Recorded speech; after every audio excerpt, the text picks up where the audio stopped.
Thank you. I'm so happy to be here. I'm probably the most unrelated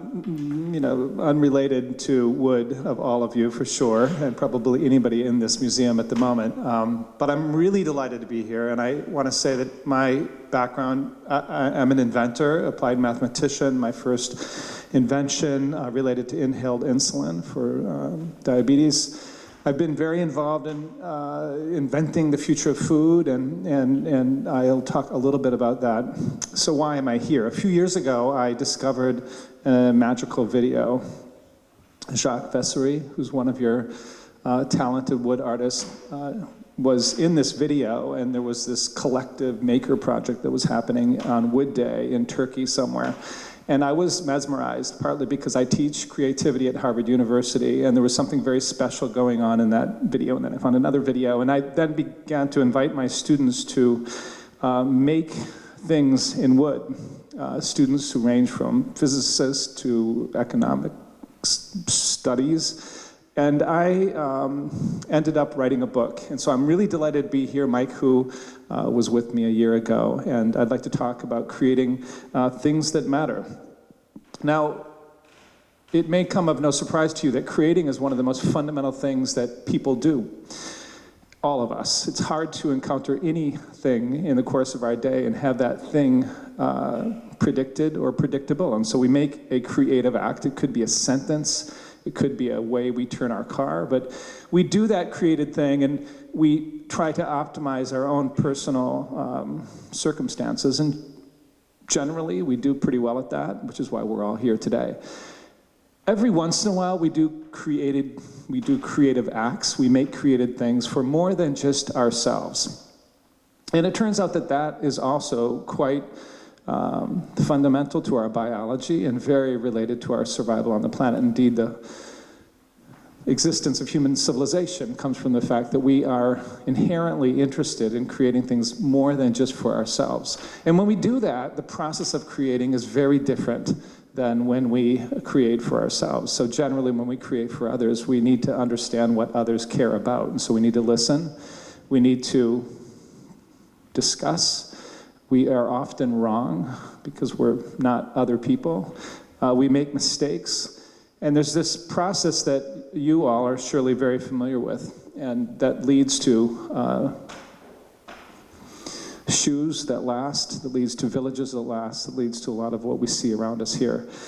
That process is also, as I say, wired into our biology, and yet it's not so common in our companies, in our business schools, and in our world today. And one of the reasons why I wrote the book that I'll be talking about. Now, when it comes to what is it that we want to create, it turns out that it's quite similar for you and for me. We want to create a world where we're happy. And that is really fundamental to the human condition. And what's also true is that it's not nearly enough for me to be happy or you to be happy. Actually, we want those around us to be happy. It turns out neuroscience shows that you can't be happy for very long when those around you are unhappy. And so generally, when things start to go badly for those around us, we tend to care and to do something about it. Now, how do we create that world where we are happy? And actually, I have to say, I've been walking around here for the last 2 days and really moved. And one of the things I will point out that you may not notice, because this is your world, is that people are pretty happy here. Not a lot of arguments, not a lot of fights. I didn't see many people at all pulling their phone out and looking. I mean, they do that, but a lot less than where I come from. People are walking pretty slowly. People are talking.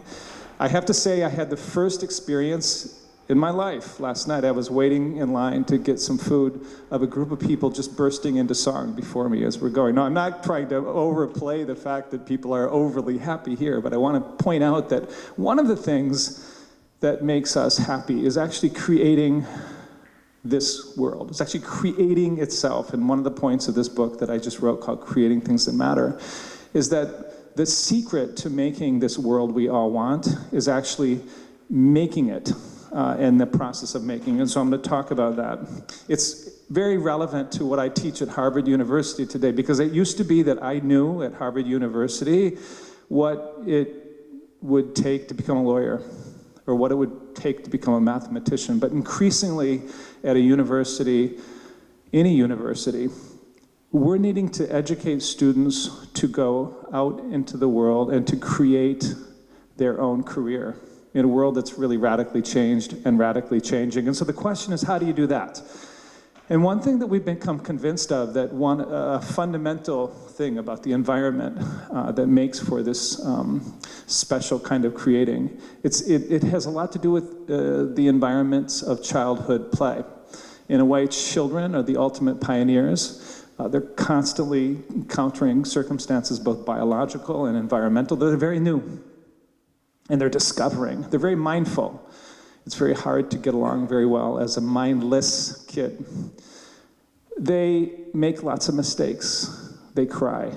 But they're kind of happy, right? If the environment is a positive environment, they're having fun while they discover and learn at a rapid rate. So that's something very important when it comes to creating in the very long term.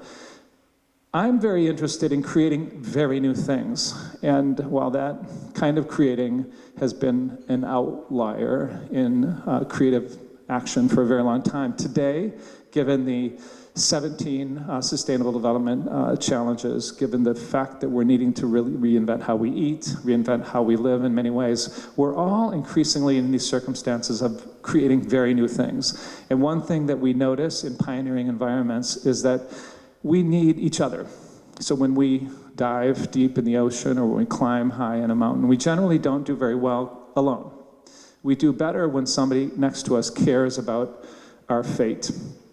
And so one of the things that I show in my book, by looking at leading creators who've, in this case, won Tony Awards, Broadway musicals, inventors, scientists, chefs, is that they may be creating the world's greatest restaurant, they may be creating the beautiful city of Grasse, but what makes them create and actually happy as they create is a process very much reflected in this event and in what we see here in this outdoor museum, a process of ideating, experimenting, and exhibiting. And in exhibiting in a way that is not trivial, that is engaging with an audience that cares, and that leads both to delivering value to the audience and helping me as a creator learn. And so creators who are creating in the very long term are in environments that are allowing that exchange, much like what you're seeing here today. And I show in my book that in the process of creating like that, creators, lifelong creators, learn cognitive and emotive states that help them survive at frontiers. And I just want to talk a second about those states. They're very different than the kind of states that we would typically teach at Harvard University for an innovative person. They tend to be really pretty much the opposite of those states. Now, in creating very new things, passionate curiosity, there's nothing worse than being at a frontier and not being passionately curious. Empathy, as I pointed out, humility, your ability to admit that you're wrong, turns out to be quite fundamental to success at a frontier. It is not that in realizing an idea, at one point it is not important to be competitive and logical and to understand your domain.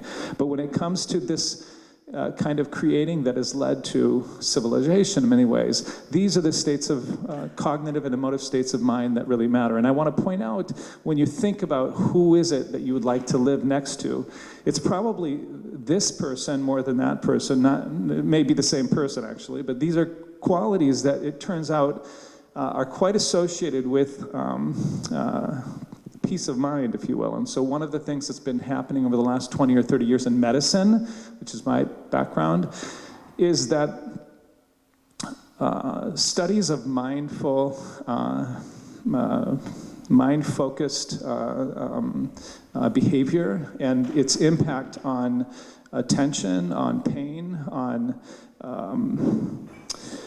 post-traumatic stress disorder has shown that there's a set of brain patterns that are shaped by meditative kinds of experiences that actually map in very closely to these states that I'm referring to here, all of which is to say that creating in this way is itself a kind of meditation, which is, again, something that I think you see in your own work.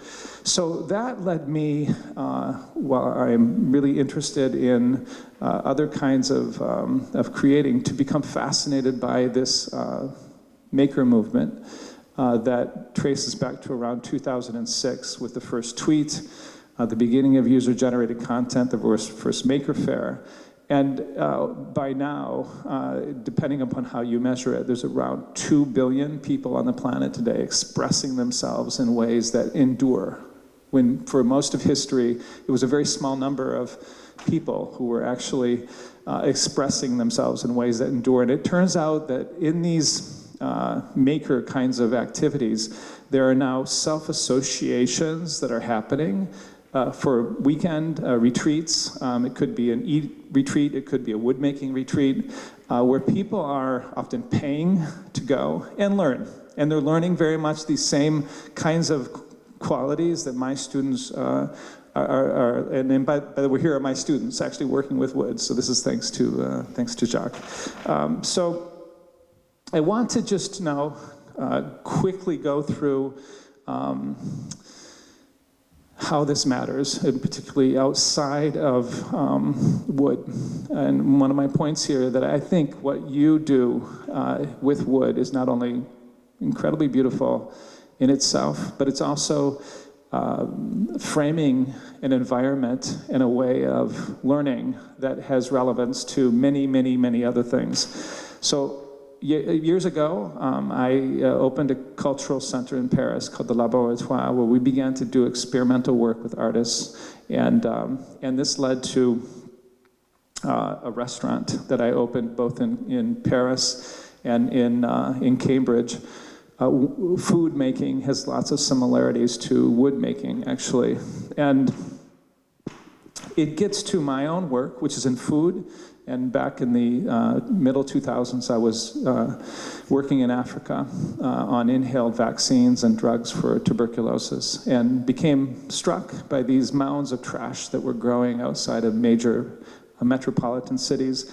And some of the, is that 2 minutes? Okay, so in fact, I'm going to, you know what, because I have 2 minutes and now I'm moving into another topic, I'm just gonna maybe stop there. And if you have any questions, I'd be happy to answer them. Thank you very much.